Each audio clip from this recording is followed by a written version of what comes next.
Mutual fund investments are subject to market risks. Please read all scheme-related documents carefully. This video is for education only, not financial advice. Consult a financial advisor before investing. An AI-generated voice used in this video. नमस्कार दोस्तों, आज के इस video में हम बात करेंगे SBI की एक ऐसी स्कीम, एक ऐसे म्यूचुअल फंड की जो मार्केट से एकदम उल्टा चलता है। मार्केट के अंदर जो शेयर्स सब लोग बेच रहे होते हैं, उन शेयर्स में से हिडन जेम्स पिक करता है। एक ऐसा फंड जो 25 साल से मार्केट में है और जिसने इन्वेस्टर्स को बहुत अच्छा पैसा कमा के दिया है। वीडियो बहुत ही मजेदार होगा और ऐसी ऐसी चीजें मैं डिस्कस करूंगा जो इस फंड के बारे में आज तक आपको किसी ने नहीं बताई होंगी। दोस्तों, इस फंड का नाम है एसबीआई कॉन्ट्रा फंड। इस फंड को एसबीआई ने लॉन्च किया था 1999 में। इस फंड का साइज आज अपनी परफॉर्मेंस की वजह से बढ़ के पहुंच गया है 44,000 करोड़ रुपए।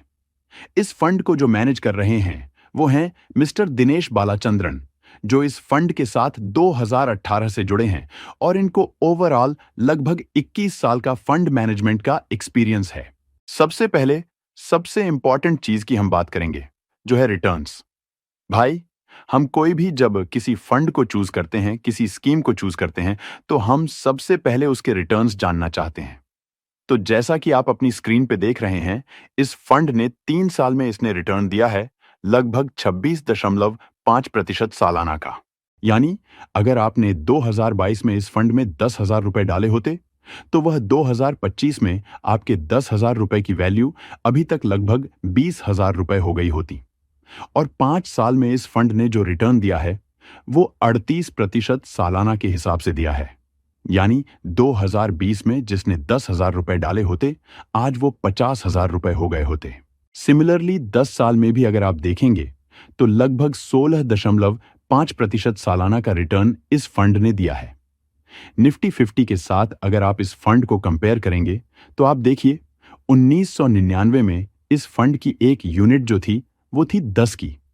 तब निफ्टी थी 1,254। आज जो हमने लेटेस्ट डाटा लिया है वो 30 जुलाई का लिया है। 30 जुलाई को निफ्टी लगभग 25,000 के आसपास है। तो निफ्टी तब से अब तक 1,254 से बढ़ के हो गई 25,000। और वही अगर हम कॉन्ट्रा फंड की एनआईवी देखें तो वो 10 से बढ़ के हो गई 379। तो अगर आपने उस टाइम 1,000 रुपए लगाए होते तो वो अब तक कितने बन जाते, वो आप मुझे कमेंट करके बताओ। आगे बढ़ने से पहले अगर आपने अभी तक इस वीडियो को लाइक नहीं किया और चैनल को सब्सक्राइब नहीं किया है तो प्लीज कर दीजिएगा, क्योंकि यह मेरे मोटिवेशन के लिए एक बहुत ही इंपॉर्टेंट चीज है। आपका प्यार ऐसे ही मिलता रहे तो और भी वीडियो बनाने में मजा आता है। चलिए अब देखते हैं कि यह फंड ऐसा क्यों कर पा रहा है, मतलब अच्छे रिटर्न्स क्यों दे पा रहा है और क्यों यह फंड बाकियों से अलग है। तो देखिए, यह फंड जो है वो कॉन्ट्रा फंड है। यानी ये ऐसे शेयर्स में इन्वेस्ट करता है जिसको मार्केट आज की डेट में तवज्जो नहीं दे रही है। मार्केट में जिन शेयर्स की आज पिटाई हो रही है, उन शेयर्स में से ये देखता है कि कौन से शेयर्स ऐसे हैं जो लॉन्ग टर्म में वैल्यू क्रिएट कर सकते हैं। मतलब वो अच्छी कंपनीज हैं, बट किसी वजह से आज उनके शेयर्स गिरे हुए हैं। ये जो फंड है, ये एक तरीके का फ्लेक्सी कैप फंड आप इसको बोल सकते हो। मैं इसको कॉन्ट्रेरियन फ्लेक्सी कैप फंड बोलता हूं इसी वजह से। और ये fund large cap, mid cap, small cap यानी कि तीनों तरीके के फंड में इन्वेस्टमेंट कर सकता है। ये जो फंड है ये फॉरेन इक्विटीज में भी इन्वेस्ट कर सकता है। इसको मैं आगे इसके पोर्टफोलियो को दिखाकर समझाऊंगा कि इसने कहां कहां इन्वेस्ट किया हुआ है। इतना ही नहीं, यह फंड 200% का टर्नओवर रेशियो मेंटेन करता है। यानी अपने पोर्टफोलियो को साल में लगभग 2 बार यह पूरा चेंज कर देता है। अब हम बात करते हैं इसके इन्वेस्टमेंट की। हमने इस कंपनी की जून की फैक्ट शीट उठाई है जो इस कंपनी ने इशू करी है। आप देखोगे जून 2025 फैक्ट शीट। इस फंड का 23% पैसा जो है वो फाइनेंशियल सर्विस में लगा हुआ है।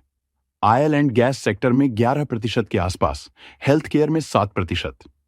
इस तरीके से आप देखोगे कि 15 से भी ज्यादा सेक्टर हैं जो आपको पूरी स्क्रीन पे दिख जाएगा।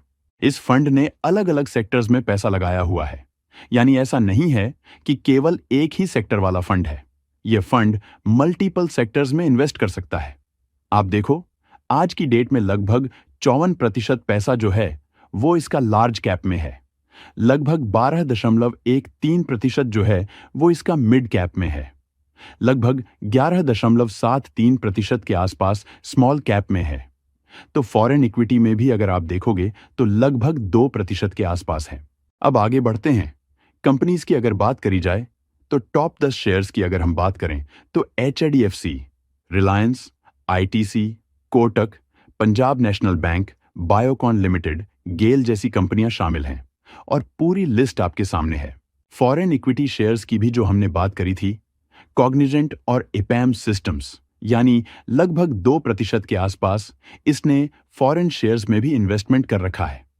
कुछ पैसा इसने डेट्स में भी लगाया हुआ है और लगभग 3% के आसपास बनता है।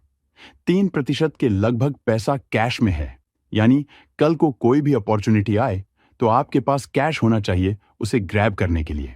ये जो फैक्ट शीट मैंने आपको दिखाई है, इन केस आपको अगर चाहिए तो कमेंट बॉक्स में कमेंट करिए, मैं आपको इसका लिंक दे दूंगा। तो यहां पे मैं आपको एक चीज और भी बता दूं कि कोई भी पास्ट परफॉर्मेंस और कोई भी रैंकिंग ये गारंटी नहीं देती कि ये जो म्यूचुअल फंड है वो फ्यूचर में कैसा परफॉर्म करेगा।